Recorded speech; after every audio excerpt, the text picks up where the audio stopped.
Mr. Camacho, and my role here at Aspira is I'm the Dean of Students for the high school, but I'm also the Director of Safety and Relations. So I deal with students and also deal with whatever safety issues both schools might have.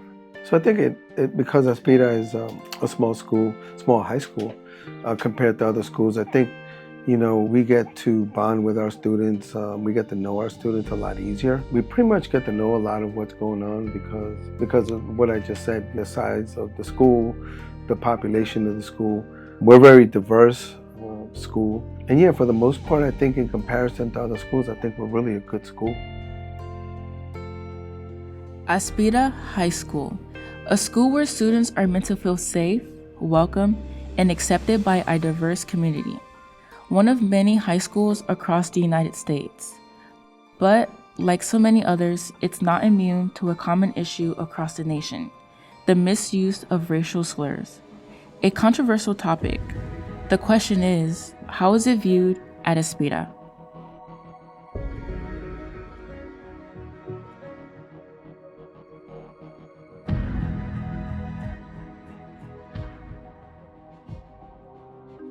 It's dating back to the 1800s during slavery time. That was used against black people to, make them feel bad. That were used during the slavery days to describe individuals that could not read or write.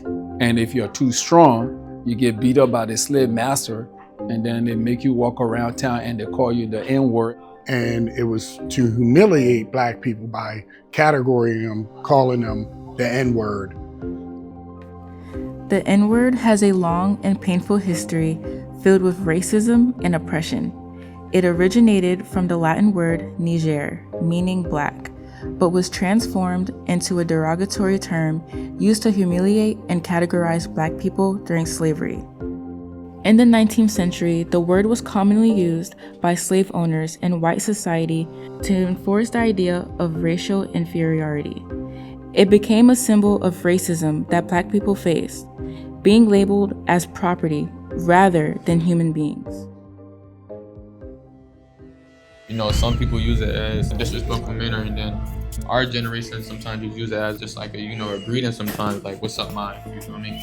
They think of it like as keyword homie or friend, something like that. The newer generation thinks it's pretty cool. They think it's like calling somebody, hey dude, or what's up. They think it's cool. They have been told or influenced by a group of rappers saying that it means a brother or a sister, but however, I believe it is a very bad word from the historic perspective, because during the old days or during the slavery days, when an individual is very strong, the slave master would beat them and make them put their pants down and walk around town this way. Okay, and the N-word was actually used to describe them. During the Jim Crow era, the N-word was often shouted at black people, enforcing racial segregation. Today, younger generations are trying to reclaim the word, using it as a way to greet each other and build community. I think of it as a word, because it has no effect on me. You know what I'm saying? If I call somebody that, so be it. If they call me that, so be it. This generation's really casual with slurs, mostly because we've seen a lot of communities do a lot of work to make the word mean less and to be less powerful in the way that it used to be powerful. But regardless, we try not to use them in school and workplaces. Me personally, I don't say it. I don't think people should say it, I have never used it, never thought about using it. It has a very deep meaning where it can offend people very bad. Some people don't take it very lightly. The way people do use this, they really use it as friends in a way, but they don't really know the backstory on it. The N-word, a word rooted in the prejudice that white people held against black people for centuries, which contributed to their dominance and control.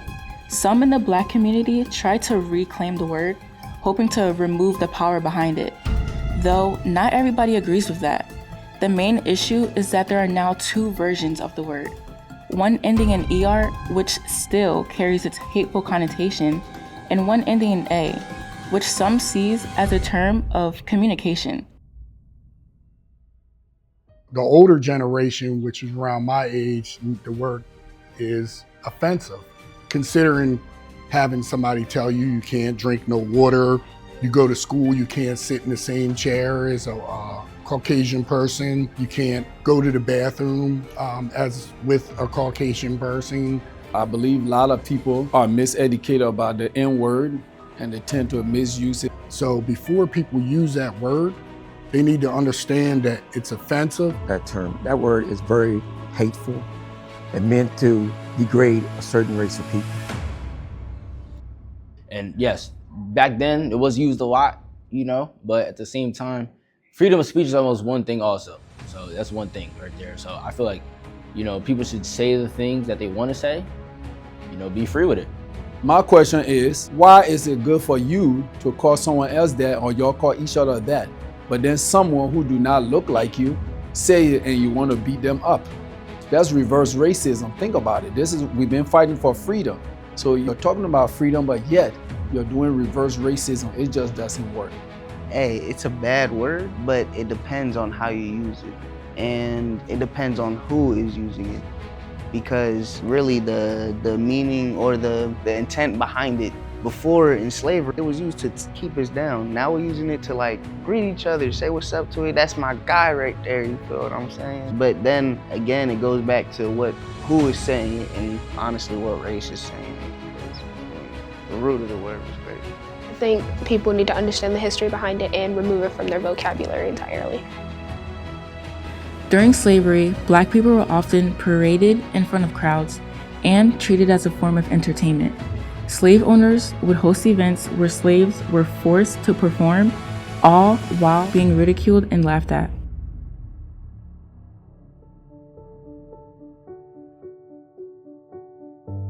Today's culture, it's a pain point for me. It obviously is trying to be reclaimed by a younger generation, but what I feel is happening is the younger generation has no idea of the history behind the word. They live in a society where they can walk down a street, for the most part, and feel safe. They can go to a school of their choosing. We have choice schools. They can go to colleges. They can go to restaurants. That was not always the case. They never had to experience a society like their grandparents and some of their parents. So they're able to use it freely because they don't understand the trauma that it caused. And they don't realize the systemic oppression that the word carries.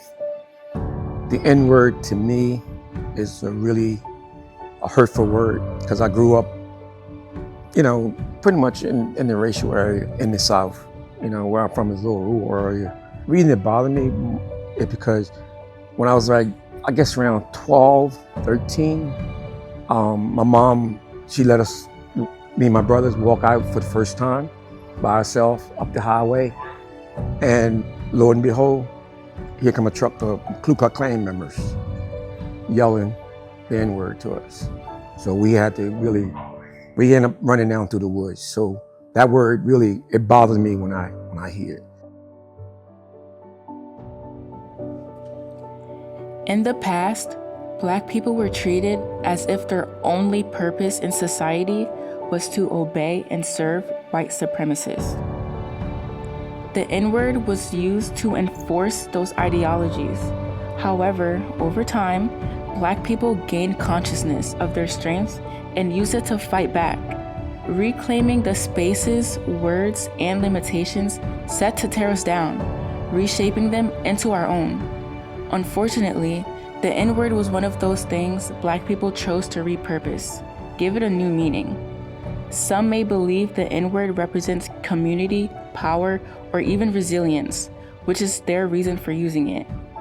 But people fail to realize the N-word doesn't represent any of those things anymore. It just demonstrates society's lack of education on Black history, the lack of empathy for those who were killed, and the N-word being the last word that they would hear forever. Black people have continuously reshaped our history, and using the N-word is not a demonstration of our power, nor should it be used in non-Black spaces. As a community, we have another chance to reshape our history. Remove the N-word from our vocabulary and exercise our power together.